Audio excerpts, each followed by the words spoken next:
बिस्मिल्लाहिर्रहमानिर्रहीम। अस्सलाम वालेकुम नाज़रीन। हबीब अकरम ने आज फैसल वावड़ा के मुंह से ये बात कहलवा ली कि आपने जो भी पेशगोई की वो सच्ची और हकीकत होती है। आपने कहा कि बुशरा बीबी को रिहा कर दिया जाएगा, तो बुशरा बीबी को रिहा कर दिया गया। अब इमरान खान के बारे में आप क्या कहते हैं? तो फैसल वावड़ा ने इसके बारे में क्या इंकशाफात किए? तो गाइस आज की वीडियो काफ़ी ज़्यादा अहम है। वीडियो देखें, वीडियो देखने के बाद फिर इस पर डिटेल से बात करते हैं। साहब, कल आपने कहा बुशरा बीबी साहब रिहा हो जाएंगी, आज उनकी रिहाई अमल में आ गई, लेकिन आपने ये भी कहा कि वो डील के तहत रिहा हो रही हैं और सब एक प्लान का हिस्सा है। कैसा प्लान और ये प्लान है किसका? बहुत शुक्रिया आपका। देखिए, मैंने आपको कुछ चीजें मैं आपके और हबीब साहब के सामने 2 मिनट में रख देता हूँ। आप शुरू हो डी चौक से, ज्यादा दूर नहीं जाते। डी चौक पे गंडापुर साहब आए, गंडापुर बन के गायब हो गए। केपी के हाउस में गए, डिग्गी में बैठे गायब हो गए, उधर से भी छुप के निकल गए और फिर ना सामने नजर आते हैं हम असेंबली में अगले दिन। तो ये याद रखिएगा, खुद छुपने वाली कहानी 1 मिनट के लिए। फिर उसके बाद पीटीआई के लोग इस फॉर्म 47 की गवर्नमेंट कहने वाले जो थे, वो इस गवर्नमेंट के साथ शिक बाय शिक बैठे रहे, ट्रैवलिंग भी लेते रहे, पेट्रोल भी लेते रहे, पर्क्स भी लेते रहे और पीटीआई के कहने पे ही इमरान खान से मुलाकातें बंद करवाई उन्होंने गवर्नमेंट को कहकर। अच्छा। कि वो हमें प्रेशर करता निकलने के लिए। फिर उसके बाद शिकों के बाद उन्होंने कहानी बनाई कि जी हमारे बंदे उठा लिए, उनकी टांग काट दी, हाथ काट दिया, अंधा कर दिया, लगड़ा कर दिया, पैसे दे दिए और उसके बाद उनको वोट भी नहीं लिए। फिर 18 तारीख को उन्होंने कॉल दी कि बुल की रिजदाज होगा, मक्खी का बच्चा निकला, खुद भी नहीं निकले। उसके बाद सारी प्लानिंग के तहत सब जब 15 दिन से कह रहे थे हमें मिलने नहीं दे रहे खान से, मुसवदा तैयार हो गया, गवर्नमेंट से अंडरस्टैंडिंग हो गई, तो जाने का रास्ता भी उसी फॉर्म 47 गवर्नमेंट से मांग लिया बकौल इनके। उसके बाद 3 बंदे जब अंदर जाने की बारी आई तो उन्होंने कहा ये अच्छा टाइम है, निकल जाओ। फिर 5 बंदे अंदर चले गए, फिर 5 बंदे अंदर चले गए। उन्होंने कहा हम आके मौलाना को बताएंगे। वो मौलाना के पास नहीं आते, प्रेस कॉन्फ्रेंस करने केपी के हाउस चले जाते हैं। फिर अचानक से बाइकआउट कर देते, भाग जाते हैं और तरमीम को वोट नहीं देते, शिकों को वोट देते हैं। तो भाई आप भागे क्यों? आपने बाइकआउट क्यों किया जब आप ऑपोजिशन थे, उसके खिलाफ देते वोट? फिर आपने आने के भाई सारी कहानी को जोड़ते चले जाए। उसके बाद किसी को नहीं पता था कि आज उन्हें रिहा होना है, ठीक है, और रिहाई भी वीआईपी गाड़ियां भी अंदर चली गई।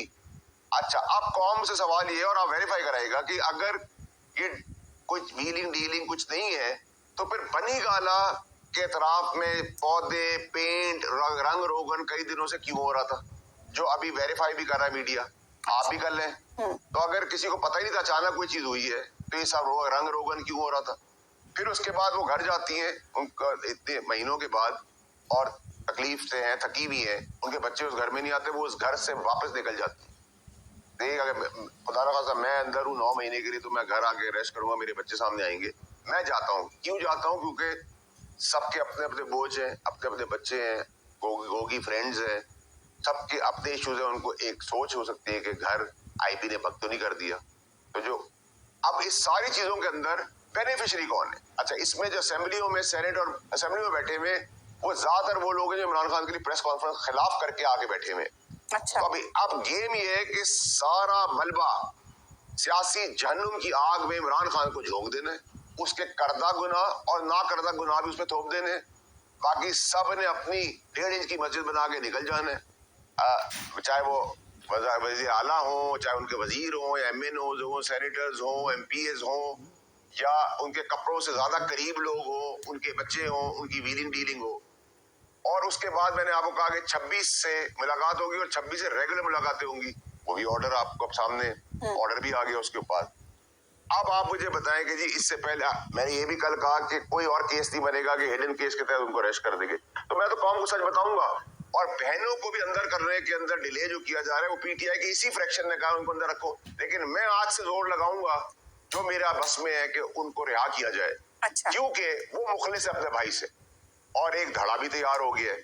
अब ये सारी चीजें आप साइन लाइन में रखें तो आप खुद डिसाइड कर लें, ये अचानक हुआ है, ये बिलावजह हुआ है, ये व्हील के तहत हुआ है, डील के तहत हुआ। अच्छा, इसी दौरान फिर 62 सेनेटर लॉबी के थ्रू एक लेटर लिखते हैं। खान साहब को ये बताया गया है कि लेटर आपके लिए आ रहा है, लेकिन इस लेटर के आने से खान साहब और एस्टेब्लिशमेंट दूरियां और बढ़ गई हैं। तो बेनिफिट किसको होगा? इन सबको होगा। तो अगर आप सारे बॉक्स के डॉट्स कनेक्ट करें तो आप लोग मुझसे ज्यादा स्मार्ट हैं और हम सब ज्यादा स्मार्ट हमारी आवाम है। तो फैसल वाडा साहब, ये तो हो गया जैसे आपने पूरा मंजरनामा बयान फरमाया कि कैसे हुआ सब कुछ। तो इसका मतलब है इस प्लान से आगे भी कुछ होगा, इस रिहाई के बाद आगे भी कुछ रिहाइयां होंगी, या जैसे आपसे बात मंसूख करके कहा जा रहा है कि एक फॉरवर्ड ब्लॉक बन जाएगा, तो इमरान खान साहब अंदर ही रहेंगे, या अब इस प्लान के बाद कुछ लोगों को तो ये तवक्को हो गई है कि शायद अब उनके निकलने का टाइम आ गया? सर मैं लफ्ज यूज कर रहा हूँ, सियासी जहन्नुम की आग में उनके करदा गुनाह का ना करदा गुनाहों की सजा के लिए उनको धकेल दिया है। यानी कि उनको साथ तो ना डील है ना ढील है, उनको कुछ नहीं मिलना। अच्छा। और मजीद 62 सेनेटर बाहर से लिख के देते हैं तो और दूरियां बढ़ा दी, जबकि लॉबीइस्ट के थ्रू पीटीआई ने करवाया है। तीसरी चीज और इम्पोर्टेंट चीज, धड़े एक सिलेक्टेड धड़ा है और कई और धड़े। धड़ा कैसे? बेगम साहब का धड़ा, बहन का धड़ा, एक जीरक सियासतदान का धड़ा, पुरानी पीटीआई का धड़ा, लॉयर्स का धड़ा और एक नई पीटीआई का धड़ा। कई धड़े तो मैंने आपको बता दिए। और ये सालों की बात नहीं कर रहा मैं आपसे, हफ्ते और महीनों की बात कर रहा हूँ। आपके सामने आ जाएगा, जैसे मैंने मंजरनामा खींचा है वैसे आप देखेंगे। अच्छा, एक चीज और भी हुआ करती थी कि जब मोहतरमा मरियम नवाज थी, इमरान खान साहब वजीर आजम थे, तो मोहतरमा मरियम नवाज मज़ाहमत की अलामत थी और कहते थी कि मज़ाहमत होगी तो मुफाहमत होगी। तो अब ये यानी जो मज़ाहमत हो रही है, इसका मुफाहमती नतीजा बस यही है, या इससे कुछ आगे भी चल सकता है काम? देखिए अभी सब आज की तारीख में अगर आप पूछे तो सब ने, उस बंदे ने मेहनत की, इमरान खान साहब ने सेक्रीफाइस की, 22 साल की, उससे हमाकतें भी हुई, गलतियां भी करवाई, गलतियां की भी, करदा गुनाह भी उससे हो गए। सब कुछ करा के उसको अंदर डाल के उसके लिए मजीद मुश्किलात करके, अल्लाह ना करे और मजीद मुश्किलात करके, ये सारे उस पे थोप कर उसको कटहरे के उसके अंदर रखना चाहते हैं और खुद उसके मजे लेना चाहते हैं। ये अल्टीमेट गोल और प्लान है, इसके अंदर दो राय नहीं होनी चाहिए। तो आज की तारीख में तो ऐसा ही नजर आ रहा है। वहाँ फैज हमीद जो है वो भी शवायद अपने करदा ना करदा गुनाह भी इधर थोप रहा है, ठीक है, ये लोग भी थोप रहे हैं और सब गेम का हिस्सा भी है। लेकिन फैसल वाबदा साहब, हर चीज का एक वक्त होता है ना। अगर किसी को जेल में भी रखा है तो सोचा तो जाता है ना कि चलो इस वक्त तक जेल में रहेंगे। क्या ऐसा खान साहब करें कि वो जेल से बाहर आ सके? ऐसा कुछ है कि कोई उम्मीद रखी गई हो कि अगर खान साहब ने ये किया तो मुझे आज की तारीख में तो मुझे अभी तक तो दूर दूर तक कोई चीज नजर नहीं आ रही। लेकिन हमने जेल से प्रेसिडेंट हाउस में भी जाते देखा और हमने जेल से फांसी पे चढ़ते हुए भी देखा है। अच्छा। तो हमारे पास कोई अच्छी हिस्ट्री नहीं है, तो इसको भी मद्देनजर रखें।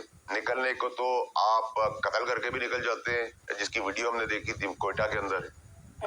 एक साहब ने बंदा पुलिस वाला मारा और वीडियो थी, लेकिन वो बाइज्जत बरी हो गया और फांसी पे आदमी चढ़ जाता है कुछ ना करने में।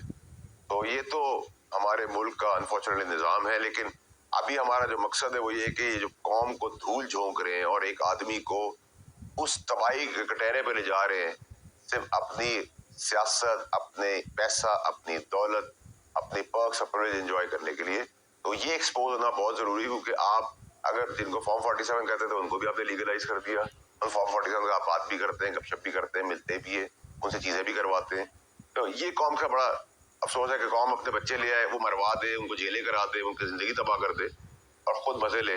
ये तो गाइस आपने देखा कि फैसल वावडा ने कहा कि बुशरा बीबी को रिहा कर दिया गया है और बहुत जल्द अब इमरान खान को भी रिहा कर दिया जाएगा, क्योंकि अब इनके पास कोई जवाज़ नहीं है कि ये अब इमरान खान को जेल में रखे, क्योंकि काजी फाइज ईसा और नवाज शरीफ दोनों लंदन भाग चुके हैं और हुकूमत जो है वो अपने ऐशो इशरत में मसरूफ़ है। और आप देख रहे हैं कि इमरान खान को अब बहुत जल्द जो है वो रिहा कर दिया जाएगा, क्योंकि इमरान खान की बहनों को और इमरान खान को भी रिहा कर दिया गया है। तो अब इमरान खान के भी बहुत ज़्यादा चांसेस हैं कि इमरान खान को भी जल्द से जल्द रिहा कर दिया जाएगा।